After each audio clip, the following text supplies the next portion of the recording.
Welcome to Moonnest, where stories wrap around you like a warm blanket. I'm happy you're here. Tonight, let your worries fade as we step softly into a world made just for dreaming.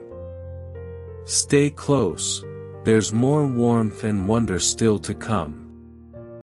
There once was a lake so still, so calm, that even the clouds refused to pass above it too quickly. It lay cradled between gentle hills, cupped in a forgotten valley where the sun took its time arriving, and left without ceremony. The water was smooth as pressed glass, not a ripple, not a ring, not even when the wind wandered close, as if nature itself held its breath when near. Around it, tall reeds bowed like quiet monks, and stones rested without moss, worn smooth by centuries of waiting. The air tasted faintly of silver, and time moved there, like a dream in slow motion, untethered, soft, and without shape. No road led to it. No sign pointed its way. The lake did not appear on maps, and even the elders of distant villages had no name for it. Some whispered of it in hushed tones, calling it the sleeping mirror, others simply said it wasn't meant to be found. But sometimes, gently and rarely, the lake would visit someone in their dreams. Not with voices. Not with visions. Just with a hush, a long, soft silence filled with something, waiting. It came to them not with urgency, but with invitation, a sense of something known once long ago, now quietly calling again. So it was with a boy named Now, a quiet child, with listening eyes and a heart full of hushes. He dreamed of the lake for 3 nights in a row.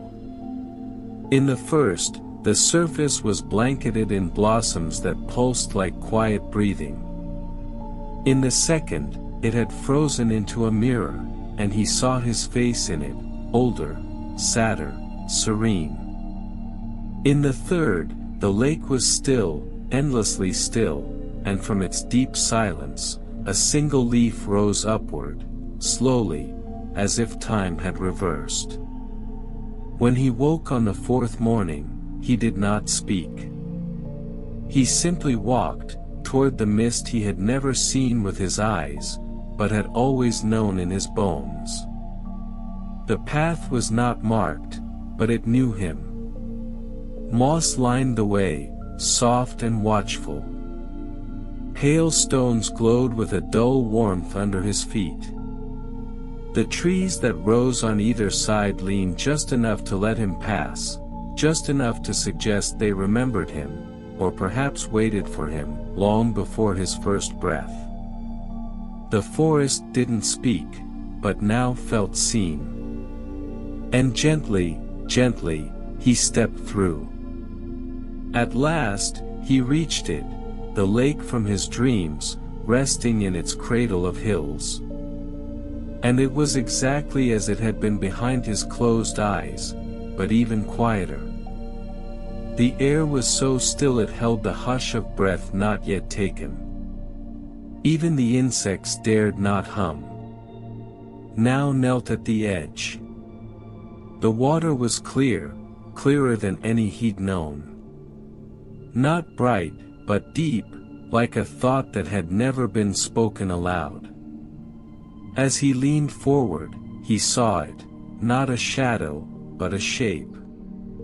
It did not flicker. It did not hide. It simply waited, for him to see. A tree. But not one planted in the earth. It grew from beneath the lake, deep below, upside down, its branches sinking downward like gentle roots, its roots stretching upward, like arms seeking the sky.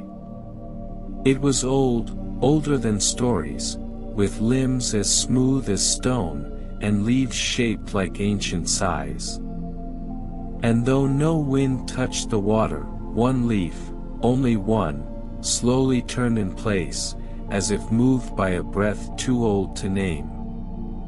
Now did not speak. He only watched. And as he sat, still as the stones, a soft feeling came over him, like memory, or sleep. And far below, in the secret heart of that underwater tree, something stirred. Not loudly. Not fast. Just enough.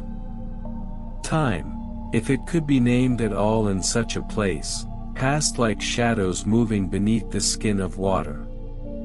Now sat for what might have been an hour, or perhaps a day, or even the space between two thoughts. He sat without hunger, without question. He sat the way stones listen.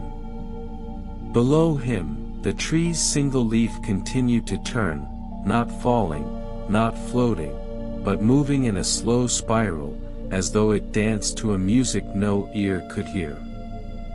The longer he watched it, the more he felt a rhythm in his chest echoing the turn, a slow, round beat, like the lake itself had a pulse. He leaned closer. His breath fogged the air, not from cold, but from something else, something softer. The leaf shimmered. And for a flickering moment, now saw something inside it, a shape, a figure, no, a reflection, of himself. But it wasn't quite him. It was him as he might be, or had once been, eyes closed, hands resting against bark, roots twining through his fingertips. Then it vanished. The shimmer faded. Only the leaf remained, still gently turning. A question bloomed in his chest, not made of words, but made of wonder. He reached toward the surface, though he did not touch it. His fingers paused just above, where sky and water made a thin silver veil. As he hovered there, the tree below pulsed, once, like a heartbeat. A single ripple rose, circled, vanished. And then, something new began to appear beneath the surface. Another branch, this one curling slowly upward, toward him. It rose without hurry. It did not break the water. It did not shake the surface. But the new branch, rising from the depths of that upside-down tree, came spiraling gently, curving like a question. And though it did not move fast, now felt it move through him, like a memory that hadn't yet happened.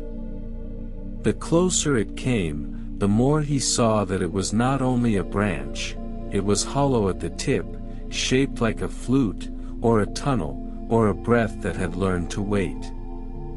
It stopped just beneath the surface, reaching almost to where Now's hand hovered. He leaned closer.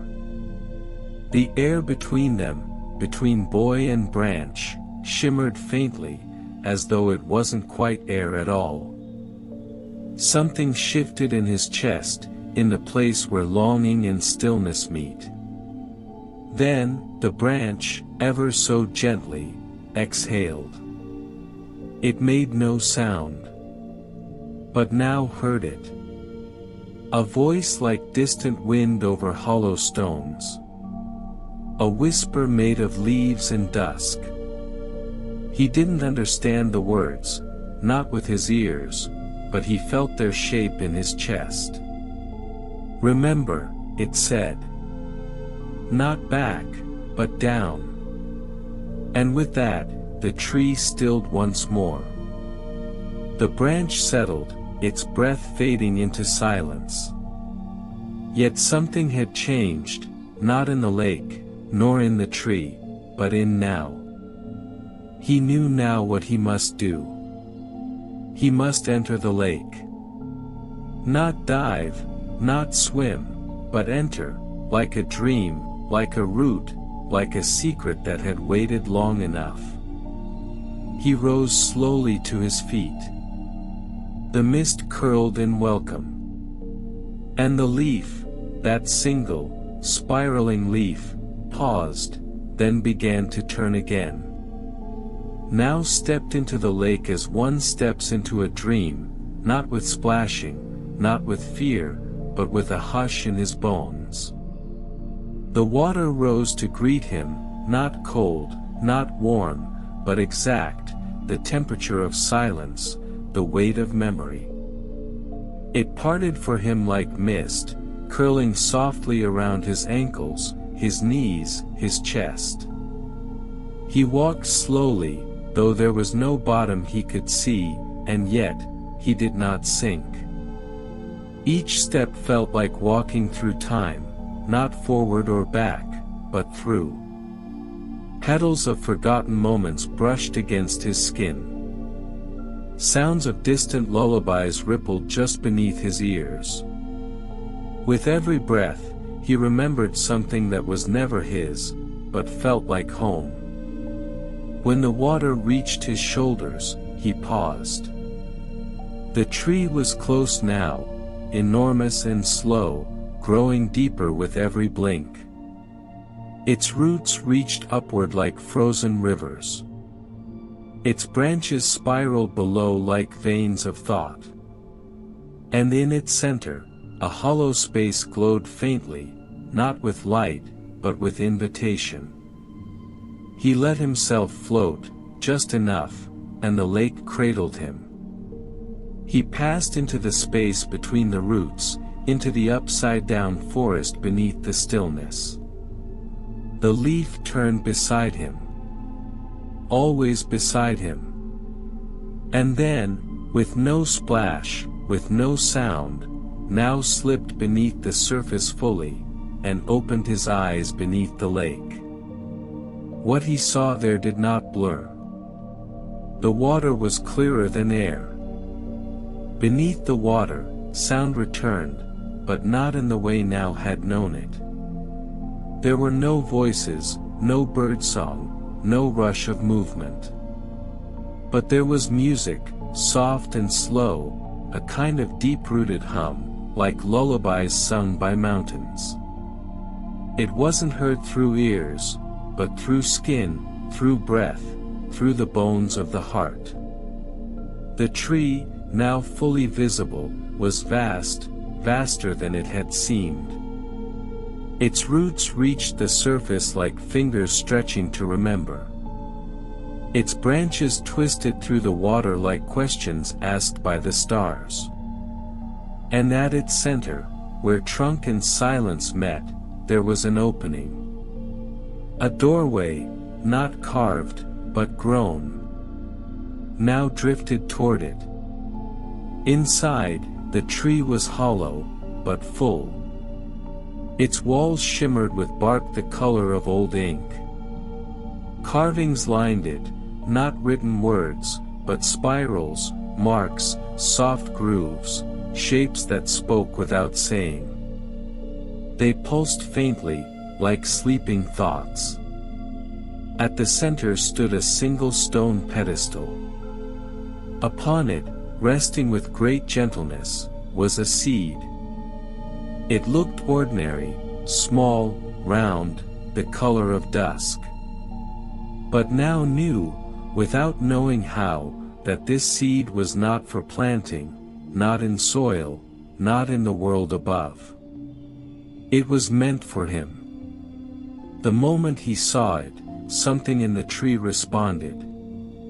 A low sigh moved through its branches. A sound like old roots shifting in sleep.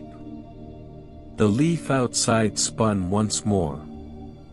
And now, still, quiet, listening, reached toward the seed. The tree whispered nothing. It simply waited. And now, took it in his hands.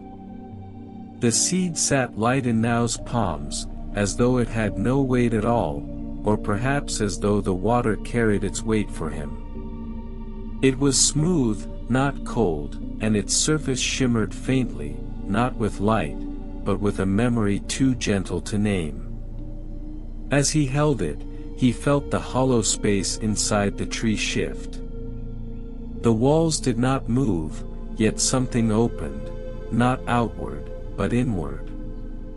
The air within the lake pressed softly against his skin, and for the first time, now heard the tree speak.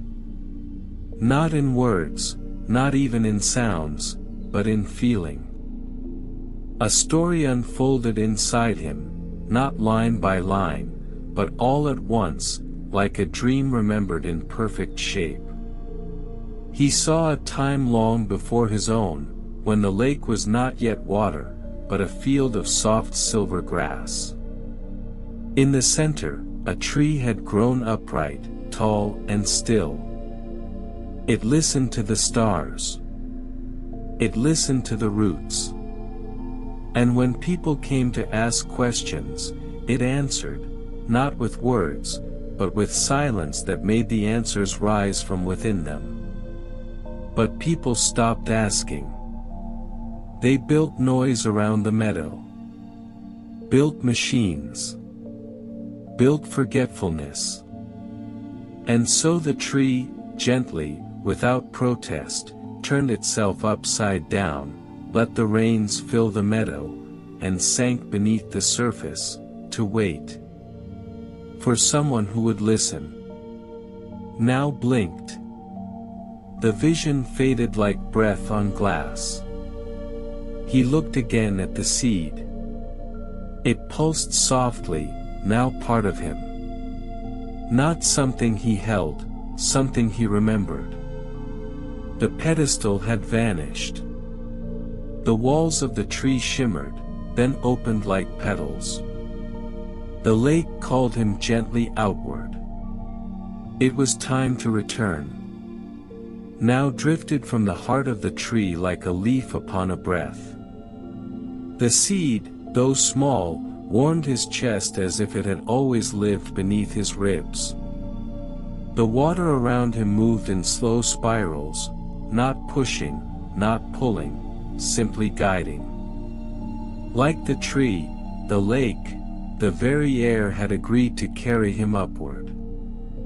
As he rose, he passed the same great branches, now glowing faintly, not with color, but with memory. They remembered him. They knew his name, though he had never spoken it aloud.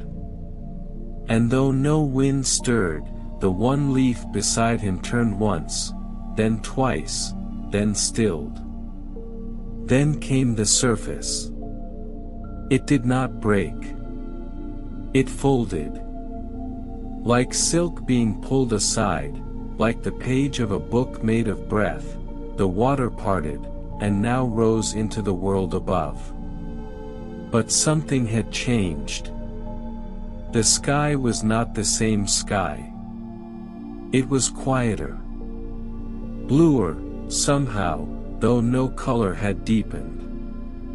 The trees on the shore had shifted slightly, bent a little more inward, as if they had leaned forward to hear what he might say. He stood in the shallows again, barefoot, arms slack at his sides. But within him, curled like a sleeping bird, the seed glowed gently, not hot, not cold. Simply, there. The lake shimmered behind him. The mist curled once, then began to rise. And though he had no words yet, now felt that the stillness within him had found its shape. Not an answer. Not a purpose. But a root, quiet, steady, and deep. The days that followed did not pass like days before. They did not tick or fade or march. They settled, like light through clouds, like the hush that falls between notes of a lullaby. Now returned to his small home near the quiet hills, though it no longer felt entirely his, not because he had outgrown it, but because something inside him had grown inward, downward, like a taproot sinking into the deep. He did not speak of the lake. Not because he was hiding it, but because words could not hold it. And yet, things began to change. The air around him moved differently. Leaves turned their faces when he passed. Stones beneath his bare feet warmed slightly, even in shade. And sometimes, when he touched the trunk of a tree, he could feel a slow, gentle breath, not like wind, not like sound, but as if the tree knew him now, and greeted him in silence. At night, he dreamed of roots. Not reaching, simply listening. They did not burrow to grow. They settled to remember. He saw long spirals of connection stretching through the earth, from one breath to another, from the past to the not yet. He heard the hum of trees speaking to one another, not with words, but with presence. And within every dream, the seed inside him pulsed, once, quietly, like a heartbeat. He was not becoming something else. He was remembering what he had always been.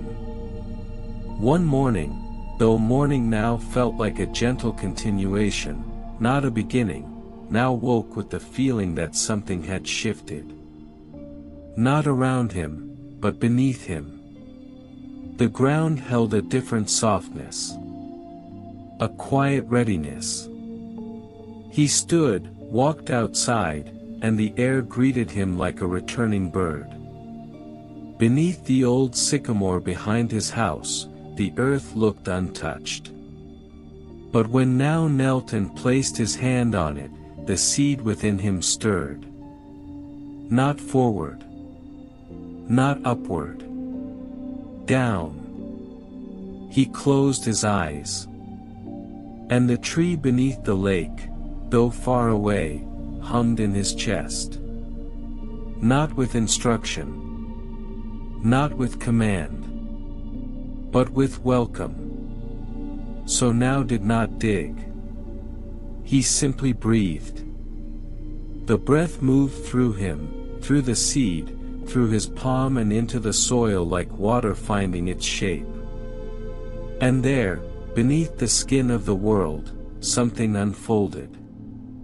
He felt it, not with nerves, but with knowing, a pattern forming, a root weaving, a memory returning home. The garden had begun, not with shovels, not with seeds in sacks, but with silence and a listening heart. Around him, the wind did not rise, but bent. Birds did not sing, but perched near, attentive. The trees watched. The stones stilled. And within the earth, a new tree began to grow, unseen, unheard, upside down and full of sky. Seasons passed, though none of them hurried. Spring arrived like a yawn, soft and silver-tipped. Summer walked barefoot, whispering through the grasses. Autumn draped itself gently across the land, as if tucking it in for a longer rest. Winter did not bite, it simply cooled, and held. And through them all, the tree beneath the sycamore grew. It did not break the surface. No leaves unfurled. No bark split the earth. Yet now felt it, always, just beneath the soles of his feet, humming like a lullaby sung by soil. He would sit beside the old tree each morning, eyes closed, palms resting lightly on the ground, and listen. Not for news, not for answers, just to be near. And the tree, the one beneath, the one only he could feel, would answer. Sometimes with a warmth like remembering. Sometimes with a rhythm like thought. Sometimes with a single pulse, slow and low, that traveled through the stones like a bell tolling in sleep. He did not speak of it to others. He didn't need to. Those who passed by began to pause, not for long, not to ask, just long enough to breathe differently. The air around his home grew quieter. Even the wind bent its path to move softly there. And in time, without planning it, people began to plant things near him. A flower here. A smooth seed there. Not a garden of harvest, but a garden of hope. They didn't know why. But the ground felt kind. And kindness, when tended, grows. On a night with no moon and no sound, now sat beneath the sycamore, as he always did. The stars blinked slowly above him, not cold, not distant, but like old friends watching with quiet breath. The ground was warm beneath him. Not hot. Just full. Full of something soft and ancient and steady. The kind of warmth that lives in bread left on a windowsill, or a cat curled beside an unread book, or a heart that no longer questions its place in the world. And then, he felt it. The tree beneath him, the one no one could see, had touched the sky. He knew it not by vision, nor sound, but by stillness. A great, wide stillness that opened inside him, and inside everything. The roots had reached beyond the soil. Beyond the hill. Beyond the hush of the lake that had once dreamed him into its story. They had reached the stars, not to grasp them, but to remind them that even light is held by something. And in that moment, now felt no separation. Not from the tree. Not from the stars. Not from the sky or the roots or the people who planted without knowing why. He felt whole. Quietly. Deeply. Entirely. Not finished, for nothing truly ends. Just at rest. And the leaf, the single, spiral leaf from beneath the lake, drifted down from nowhere, and landed beside him. Still. Unmoving. Home. And so, the tree beneath the lake grew upward through stillness, downward through memory, and outward through hearts that listened. Not all saw it. Not all heard it. But some felt it. And when they did, they planted silence. They tended breath. They remembered. And gently, with the hush of leaves and dreams, they slept. In a quiet village beneath a still sky, a single drifting cloud begins to move, carrying with it the shape of a forgotten name, and a memory ready to return. In a place where the sky held stillness like a bowl holds water, the clouds rarely moved. They gathered quietly in the corners of the heavens, soft, gray-white puffs that stayed where they were placed, as though the wind had long ago forgotten how to wander. People lived beneath this sky with slow rhythms and peaceful hearts. They hung laundry in the same direction each morning, not for drying, but because it pleased them to see the cloth stir just so. Bread rose in clay ovens while birds traced lazy circles overhead, and no one worried much about weather, for nothing ever arrived uninvited. But one morning, as the dew still shimmered on cobblestones, and teacups waited to be warmed, a new cloud appeared. It did not join the others. It did not rest politely on the edge of the sky. It moved. Not quickly. Not rudely. But with purpose. A slow, drifting grace, like a thought returning after many years. And on its side, though no one saw it at first, was a shape. Not quite a letter. Not quite a word. But something, curved and deliberate, formed of pale shadow and silver light, as though someone had once whispered a name into the wind, and the sky had remembered. The villagers noticed only gradually. An old baker paused as she kneaded. A child tilted his head, unsure why his breath had caught. A gardener forgot his spade halfway into the soil. They all looked up. And the cloud, wide, low, slow, drifted eastward, its strange marking bright against the pale morning blue. It did not rain. It did not thunder. It did not dissolve. It simply went. And beneath it, something began to stir, in a heart that had once folded words into birds. Maren had once spoken often. Her voice had woven through markets like ribbon, soft, kind, and full of little questions. But that was long ago. These days, she no longer filled the air with words. She folded paper instead. She lived at the edge of the village, in a crooked cottage near the elm grove, where wind rarely wandered and shadows arrived politely.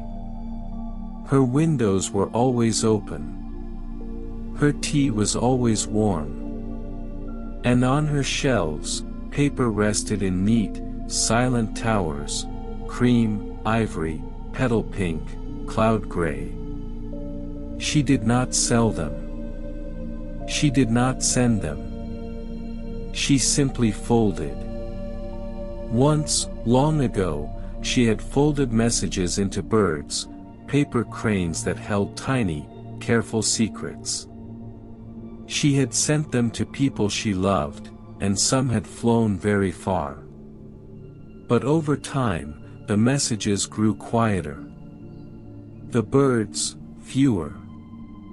And then, one day, no more. No one had ever asked why. But when the cloud appeared, Maren looked up from her folding, and did not look away. The shape upon it struck something deep and wordless inside her. Not a memory. Not quite. But a pull, a soft tug in her chest, as if someone had tapped once, gently, on a door she had long ago locked from the inside. She rose from her chair, walked to the window, and whispered a name she had not spoken in years. The cloud, impossibly far, seemed to shimmer in answer. And something old, and quiet, and full of breath, began to stir in her hands.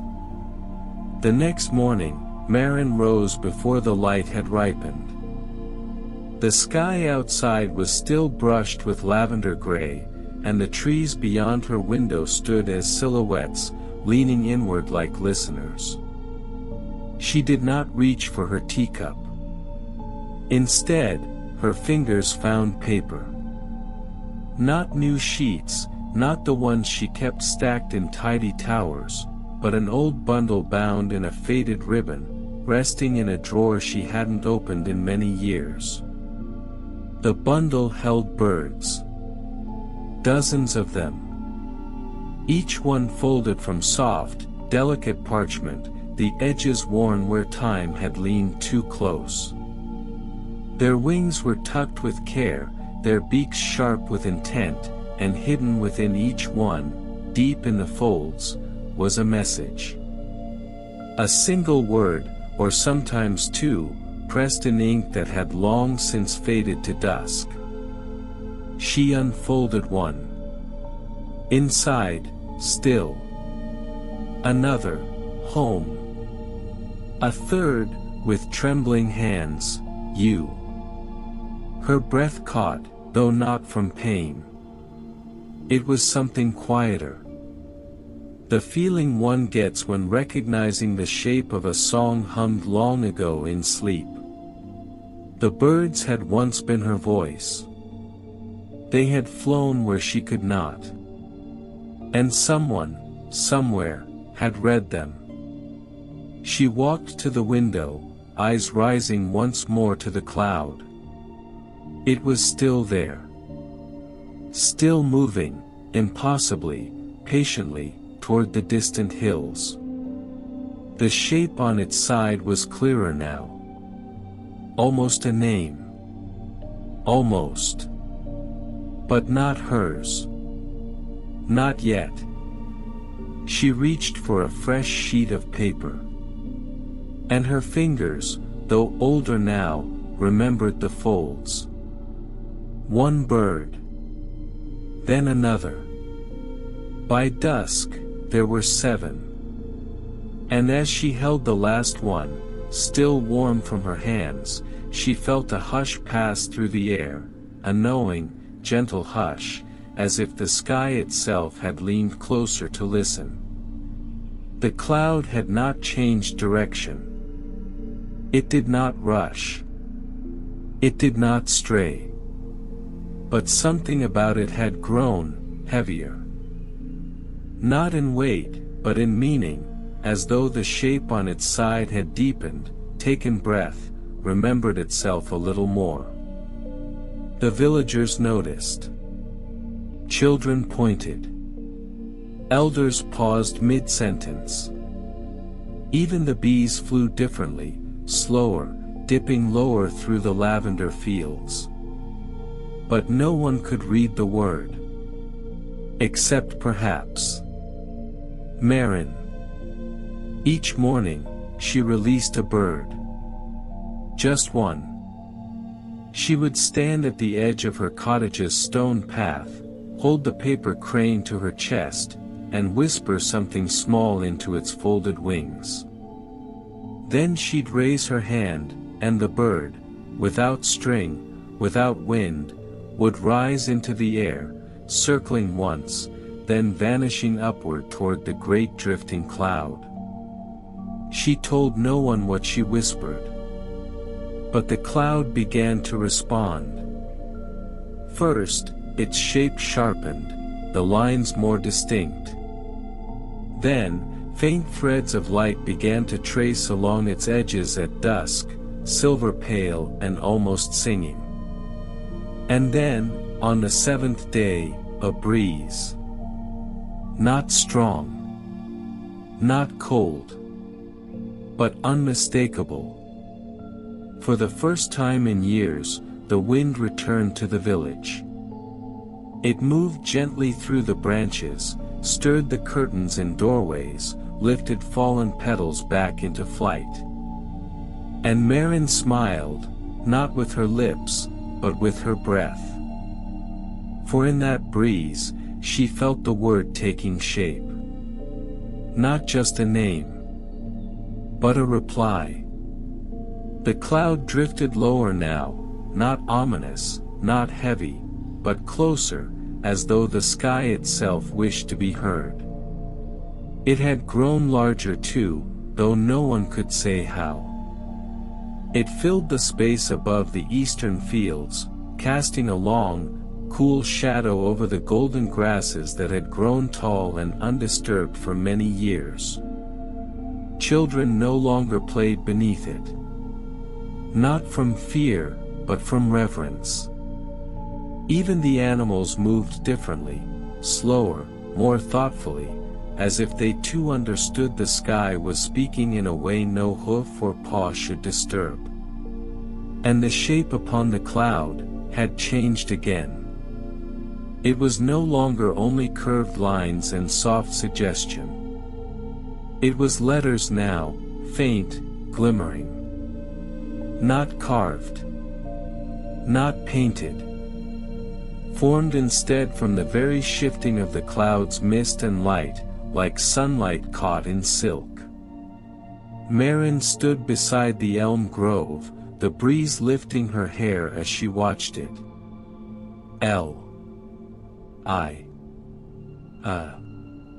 But the final letter trailed off, unfinished. It quivered like a breath about to become a word. It was a name she had once known, or nearly known, a name she had never spoken aloud, but had folded into birds for many years.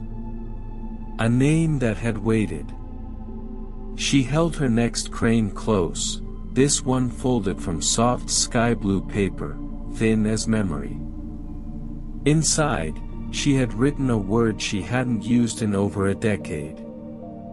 Forgive. She released it with trembling hands. It rose, slowly, not flying, but being lifted, as though the sky had opened a palm to carry it. The cloud brightened. Just slightly. And the unfinished name shimmered, as though, at last, it was listening.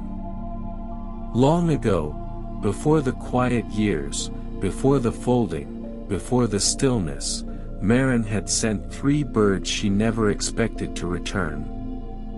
They had been folded on a night of soft rain and candlelight, each one crafted with a kind of aching precision. She had written the messages not with ink, but with a charcoal pencil, her hands shaking as though the words themselves were too delicate for permanence. Come back. I was wrong. Your name still lives in me. Then she had climbed the hill outside the village, barefoot in the wet grass, and released them all at once. None came back. None were seen again. She had stood there for a long time, waiting. Listening. Hoping. But the sky had remained still. And so, she had stopped sending them. Not out of bitterness. But because silence, after long enough, begins to feel like kindness. Now, as the cloud hovered just above the far hill, lower than ever before, glowing from within, Maren remembered those 3 birds. She remembered the warmth in their folds, the weight of unspoken things. And she wondered, softly, not urgently, if they had reached him. Or if they had become part of the cloud. Part of the name. Part of the return. And as that thought bloomed gently in her chest, the wind curled once more through her window, and carried the scent of honeyed paper and long-ago rain. She closed her eyes. The sky, above her, whispered something, not in sound, but in stillness. Almost.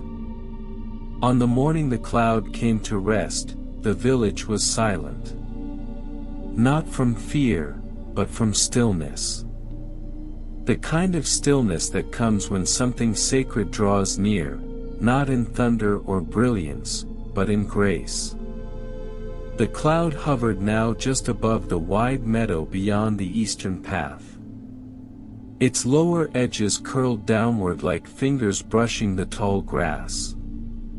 Its shape was broader than the schoolhouse, taller than the windmill, and its center pulsed with a light not bright enough to dazzle, just enough to feel. The name upon its side shimmered fully now. Lion. A name that had no meaning in books, no place on the town's birth rolls, no sound in spoken stories, but still, it pressed gently into the minds of those who saw it. It felt familiar, like the voice of someone once known, or a song once heard in sleep. And Maren. She wept, but only inwardly. Her eyes remained clear, her hands steady. She walked down the path toward the meadow, past hedges that bent slightly in respect, past children who stilled their skipping ropes, past a wind that cradled her shoulders like an old friend. She carried no cranes this time. Only herself. As she stepped into the field, the grass moved aside, not broken, not bent, simply parted, as if making space for something true. Above her, the cloud shimmered. And from its underside, a shape began to lower, slowly, gently, like the first snowflake of a silent winter. It was not rain. It was not a bird. It was a single folded crane, old, creased with time, and marked in her own hand. It had returned. The paper was faded, pale ivory now, with edges tinged the color of dusk. But it was unmistakably one of hers. She had folded it in sorrow, released it in hope, and never expected to see it again.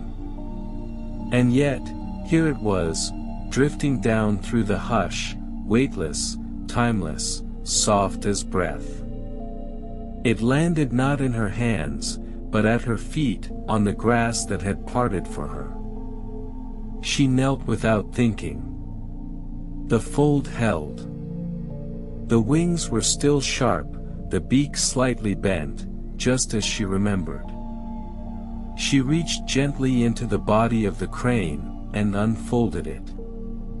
Inside, beneath her own message, faint now, but still legible, "Your name still lives in me," was something new. A reply. It was written in the same charcoal she had once used, but not by her own hand. The strokes were steadier, deeper. As though pressed by someone who had thought for a very long time before writing. "And yours has never left me." Her breath caught. But not from pain. From stillness. From relief. From a door opening inside her that she had long forgotten was there. And as she held the page, light as mist, heavy as history, the sky above her brightened, not in color, but in feeling. The cloud thinned, not vanishing, but lifting. It curled upward, its shape unraveling into sunlight. And then, the wind came. Not rushing. Not wild. Just enough to carry the feeling of that reply through every tree, every rooftop, every quiet heart that had waited for something, anything, to return. Maren rose slowly. She did not look back. And in her hands, she folded the page once more. Not into a bird this time, but into a simple square. A letter at last delivered. The next morning, no one could find the cloud. The sky stretched wide and blue, open as the sea before a breeze. The meadow where it had hovered was just a meadow again, soft with waving grasses and early light. But the air still held something, not scent, not sound, but presence. As if the cloud had not vanished, but dissolved into everything. The villagers moved slowly that day, speaking in low tones, smiling at one another in the way people do when something unspoken has passed between them. It wasn't grief. It wasn't confusion. It was reverence.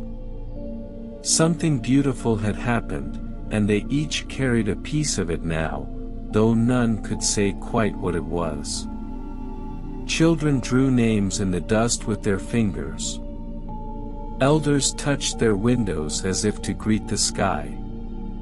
Even the crows, usually sharp in voice, sat quietly on their branches, preening in near silence. And Maren folded. She sat at her table, the sunlight falling through her open window like gold cloth, and she folded papers that had never been folded before, lavender and ochre, pale blue and soft gold. Each one whispered as she creased it, the fibers sighing under her hands. But she no longer wrote inside them. The birds were not for messages now. They were simply for beauty. For peace. For sky. And when she released them, one by one, from the window ledge, they did not rise fast or far. They floated, gently, then settled in branches, along fence posts, beside sleeping cats. As if the sky no longer needed to carry names. It had heard what it came to hear. In the weeks that followed, the weather changed. There were breezes again, soft, slow ones, scented faintly with rain and old paper.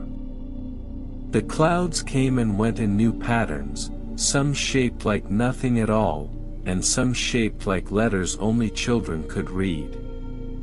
No one was certain whether the name still remained in the sky, not as writing, not as message, but as something deeper. The kind of thing you feel in your chest on a clear afternoon, when silence stretches across rooftops and your breath catches without reason. One evening, Maren stood outside, watching the sun sink low over the fields. A crane, one of her newest, perched on her shoulder. She did not shoo it away. She whispered something to it, though the wind carried the words off before even she could hear them. Then she smiled, not the kind of smile worn for others, but the kind that comes when nothing else is needed. For the first time in many years, she felt no weighting in her chest. No unanswered question. No unfinished fold. She turned back inside, closed her door, and left the window open just a little. Outside, the breeze curled around the eaves of her cottage, lifted gently into the sky, and vanished. Above the village, where the stars now blinked their quiet yes to the night, a few villagers swore they could see the faintest curve of a name in the clouds. Not glowing. Not written. Just resting. Like a word no longer needing to be said, because it had already been heard. Weeks turned gently into months, the way paper turns in a sleeping hand. The cranes Maren had folded scattered slowly across the village, some perched on mantles, some pressed in books, some caught by hedgerows where they gathered morning dew like tiny altars. None were damaged. No one stepped on them. No one threw them away. They were not seen as gifts, nor as objects, but as reminders. Of something quiet. Something meaningful. Something heard. Maren folded fewer birds now. Not from weariness, but from completeness. Her hands still moved with grace, but not with need. The folds came like breaths. The paper was warm beneath her fingers. And one day, she folded a final crane. It was made from the last sheet in the drawer, a soft ivory square, the kind she had saved without knowing why. She folded it slowly, smoothing each crease with the care of memory. She did not rush. She did not cry. When it was done, she did not whisper into it. She did not write. She simply placed it on the shelf beside her window. And there it remained. Not flying. Not delivering. Just being. And in time, the villagers came to call that folded bird the listening crane. Not because it answered, but because when you sat beside it long enough, in silence, something inside you would answer for itself. There came a time, many years later, when Maren no longer rose before the dawn. Her hands no longer folded. Her breath came slower. But her window still remained open, just a little, and the air still carried something soft, a sweetness of old ink, sun-warmed paper, and sky. The village continued, as villages do. Children grew. Gardens changed shape. Paths curved differently as new feet learned them. But one thing remained the same. The sky. It still moved gently. It still carried names. Not written in clouds, not whispered in birds, but felt, in the hush before rain, in the shimmer of a still afternoon, in the breath just before sleep. And every now and then, a breeze would come, soft and silver, and lift a paper bird from some forgotten corner. It would rise a little, hover, then settle somewhere new. And the person who found it would pause. They might not understand it. They might not even unfold it. But they would feel something. As if the air had leaned in just for them, and said, yes. And so, Marin became part of the sky, not as legend, not as story, but as presence.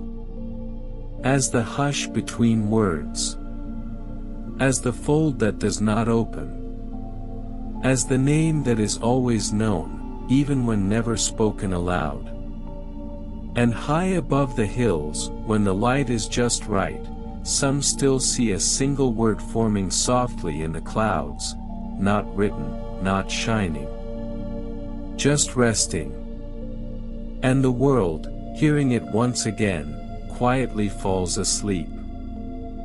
In a place where people speak through the song of their teapots, a traveler arrives with a silent pot, and the village listens as an old melody begins to stir. There was a village, small and green and wrapped in ivy, where the people spoke almost never. Not out of sorrow, nor fear, but because there was no need. Every home in the village had its own teapot. And every teapot could sing. Not songs with lyrics or rhymes. Not tunes meant for dancing or drums. These songs were feelings, steeped in scent and warmth, in memory and echo. They rose from the pot the moment the tea was ready, curling through the room like a whispered letter opened just for you. If someone was joyful, their teapot would sing bright and lilting, with notes that shimmered like glass in morning light. If someone was sad, the song would slow, sweet and aching, like rain tapping on a roof at dusk. And when someone felt lonely, the pot would hum the old hearth melodies, the kind that seemed to wrap around your chest like a shawl. Visitors who arrived, few though they were, would listen in wonder. How do the teapots know what to sing? And the villagers would only smile. Because the truth was this, they didn't know how it worked. Only that it always had. For as long as the village had stood, the pots had sung. Some believed it was a blessing from the earth. Some said the clay had memory. Others whispered it was the sound of the soul, finally poured. But no one questioned it. Until the day a traveler came, carrying a silent teapot. He arrived near sundown, just as the sky had begun to tint with rose and ash. His boots were worn soft at the heel, his coat stitched and restitched by a careful hand. On his back, wrapped tightly in a dark blue cloth, he carried a teapot, round and smooth, with no spout, no lid, and no markings. It was a curious shape, too simple to be common, too quiet to be forgotten. The villagers, as they always did, greeted him with gentle nods, but no words. A young girl offered him a peach. An old man gestured toward an empty cottage. He bowed in thanks. But when he reached the hearth, and set his teapot down, nothing happened. He boiled the water. He added the leaves. He waited. But the pot made no sound. No steam curled upward. No song stirred in the air. The silence of it pressed at the walls, not sharp, not cruel, but heavy.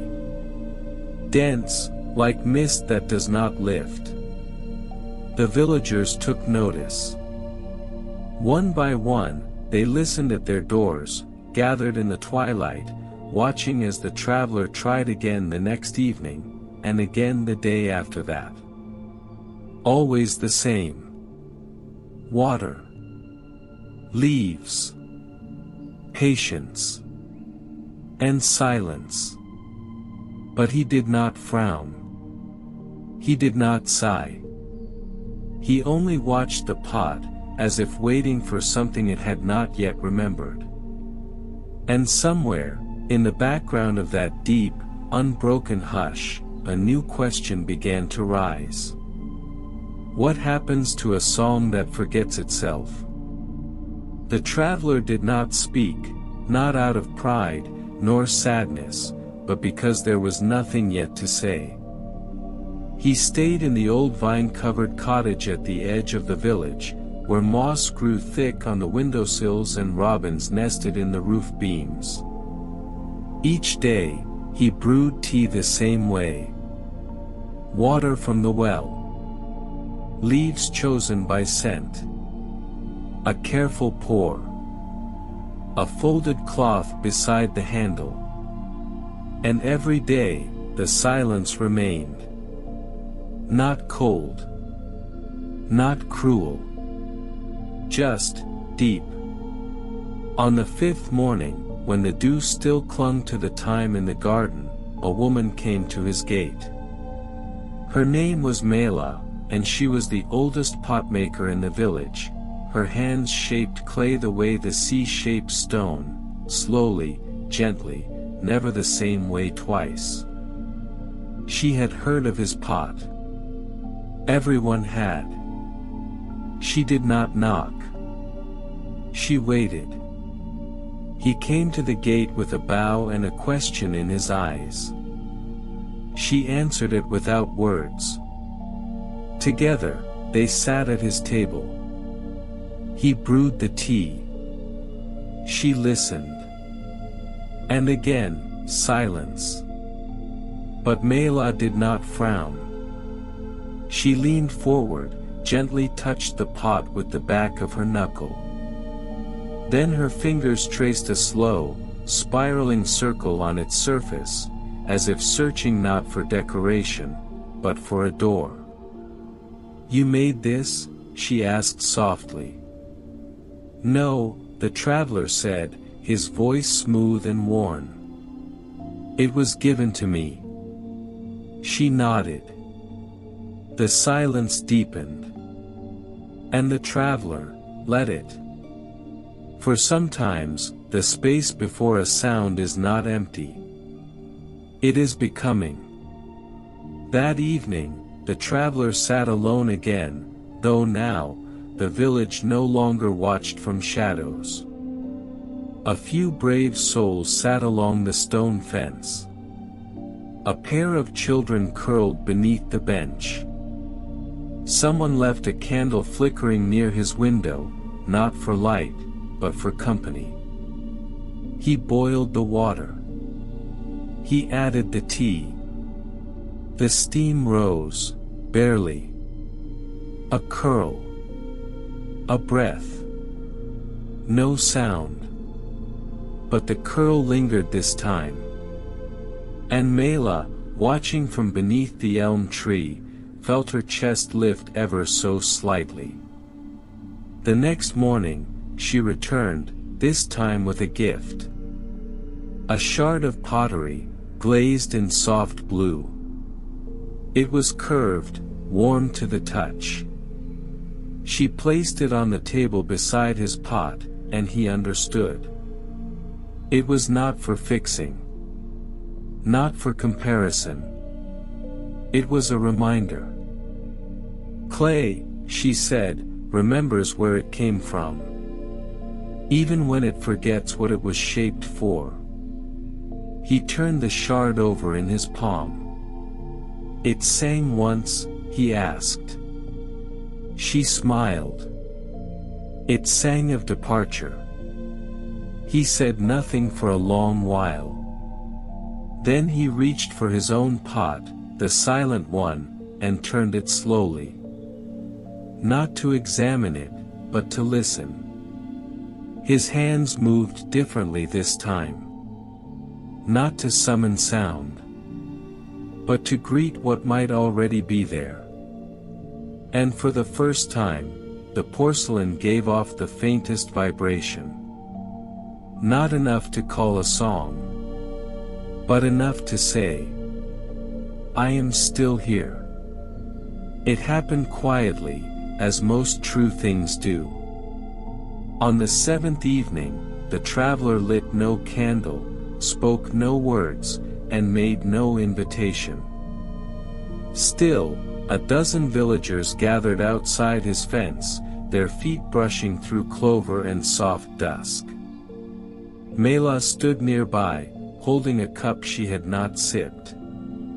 The children sat very still. Even the sparrows stayed close, as if the rafters of the cottage hummed with something they too had longed to hear. He boiled the water. He poured it into the pot, slow and steady, as if pouring not water, but time. The steam rose. And with it, a single sound. Not a melody.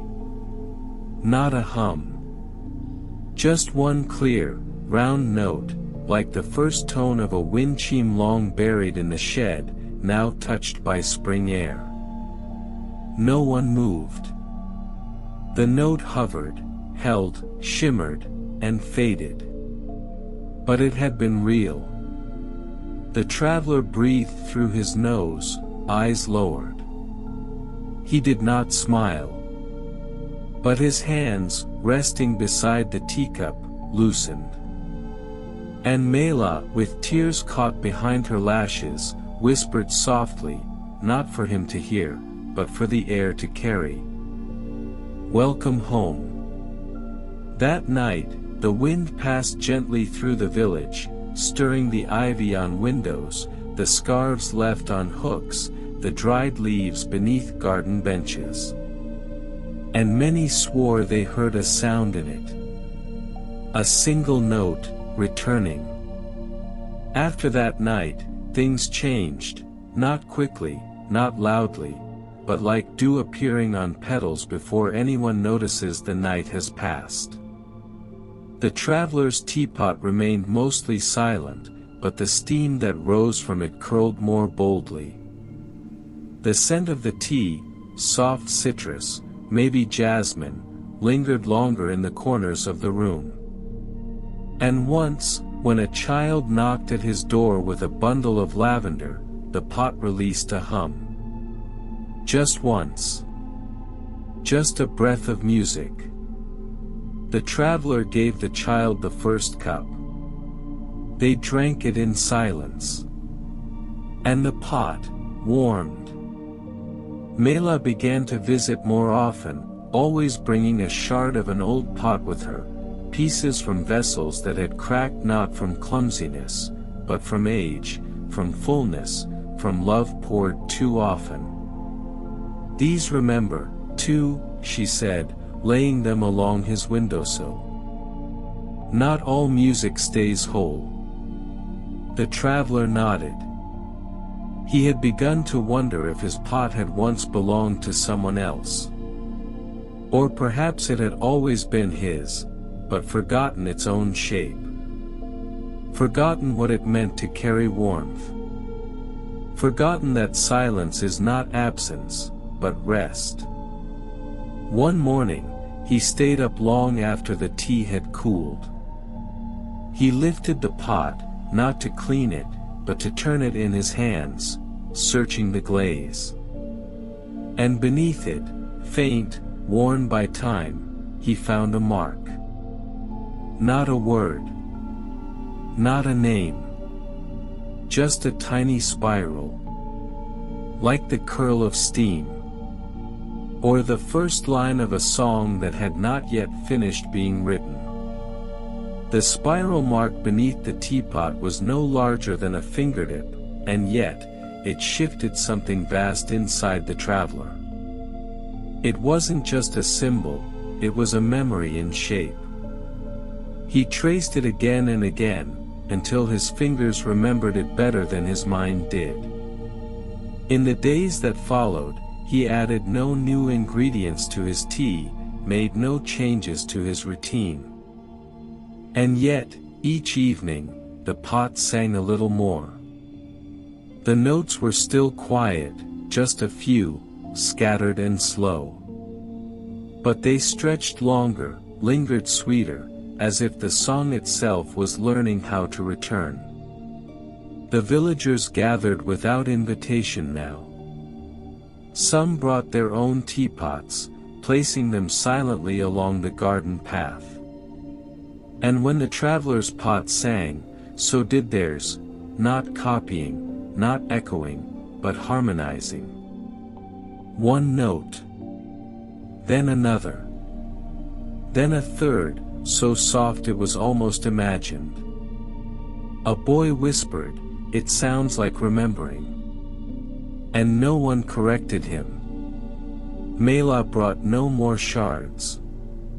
Instead, she sat beside the traveler, hands folded, eyes half closed. "You never told us your name," she said once. "I don't think I ever had one," he replied. "Maybe your pot does." He looked at it then, really looked. Steam curled upward like a thought unspoken. And for the first time, he whispered not to the villagers, but to the clay. "Tell me." The pot, warmed by his breath, released one long, low note, not sad, not bright, just true. And everyone heard it. It did not happen all at once. There was no crescendo, no grand bloom of music to fill the valley. Instead, the song came in fragments, like pages torn gently from a book of dreams, drifting back on wind that had waited too long. One evening, the teapot hummed a phrase, 3 notes, then fell silent. The next day, it repeated them, but added 2 more.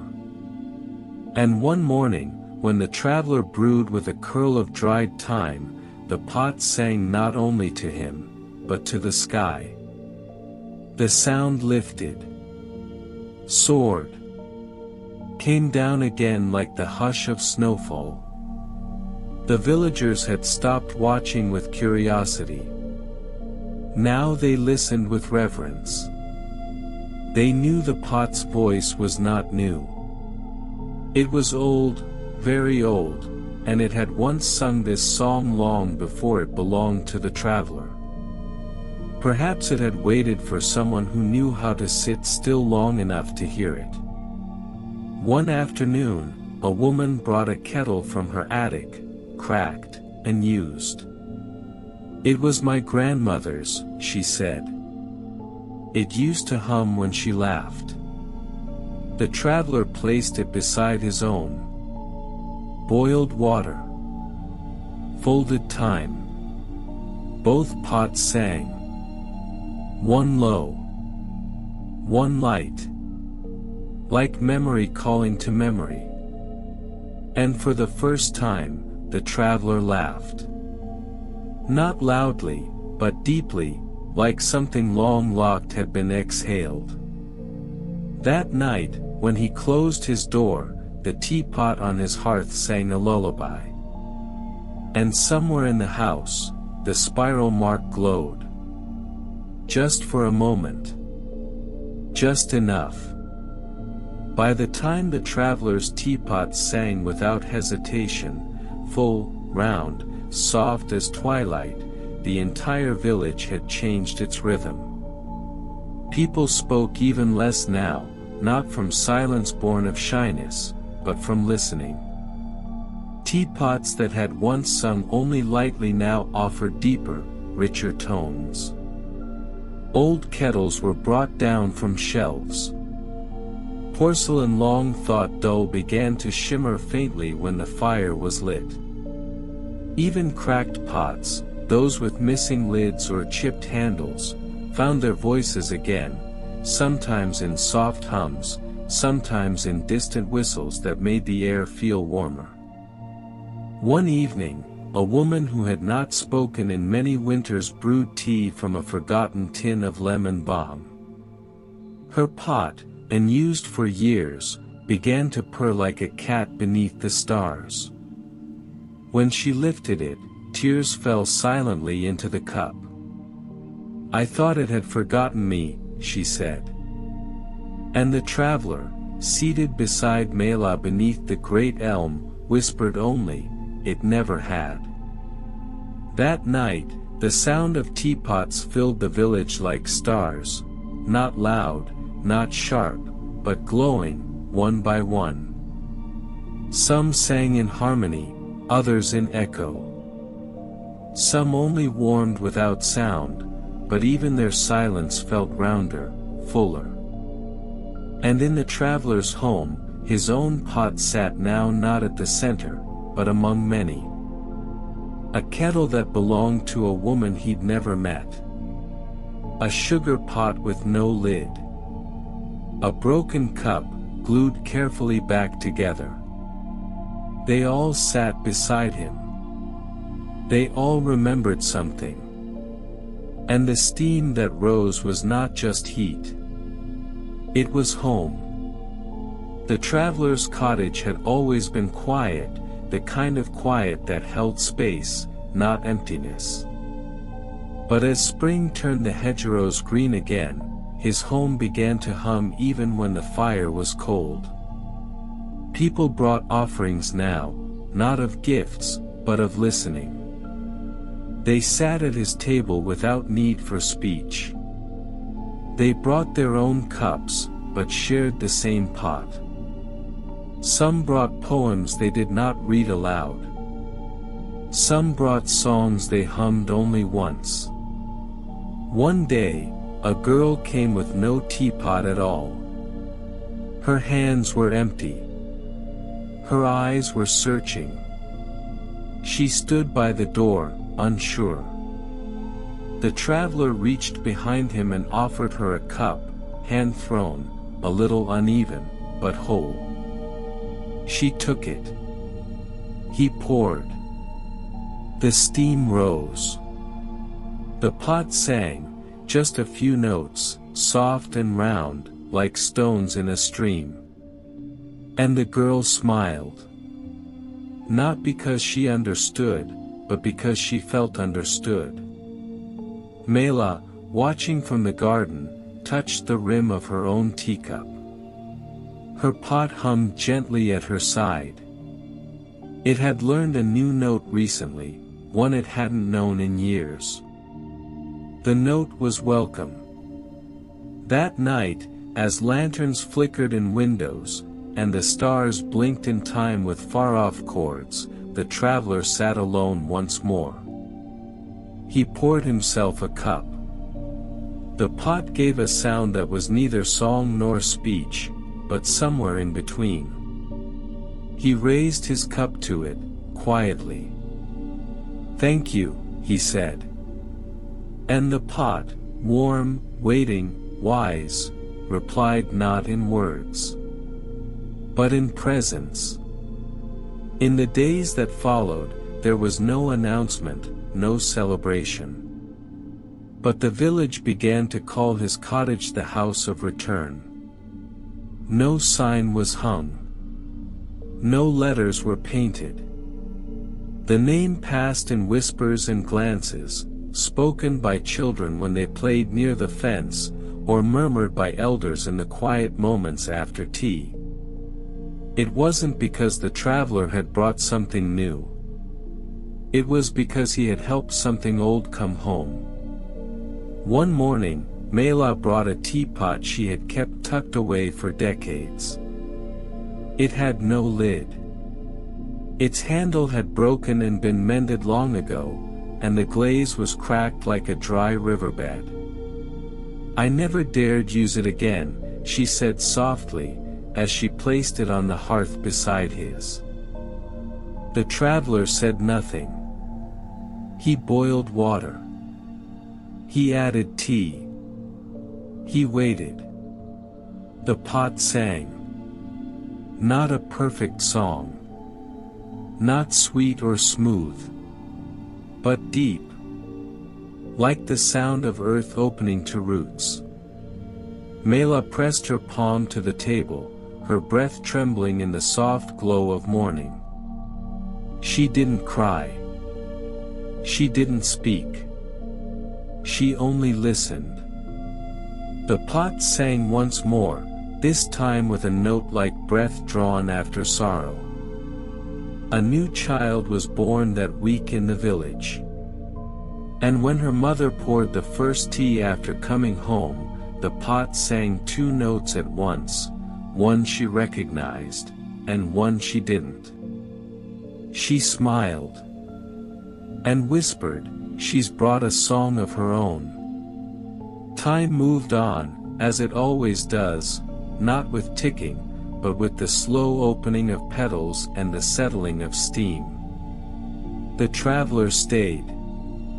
Not as a guest. Not as a mystery. But simply, as someone who listened. He tended his garden. He brewed his tea. He folded napkins with care and left them on doorsteps. And his teapot, the one that had once been silent, sang every day now. Its song changed with the leaves, with the weather, with the shadows of birds passing overhead. But it always held the same center, a spiral of warmth. A stillness that moved. Children asked what it meant. He never answered. Because it wasn't meant to be answered. It was meant to be felt. Some said the traveler had given the pot its voice. Others believed the pot had helped him find his own. But neither mattered now. The song belonged to both. And one day, after a long, golden summer, the traveler sat beside his teapot as twilight settled. He poured the last cup of the day. The pot sang, long, low, tender. And then, it rested. Not into silence, but into peace. From that evening on, the village's teapots never stopped singing. But they sang not to be heard, only to hold. And in the soft hum of every cup poured, every hand held in stillness, every breath taken with eyes closed, the village remembered that the truest song is not loud. It is warm. It is shared. And it waits, quietly, beneath the steam. Forever.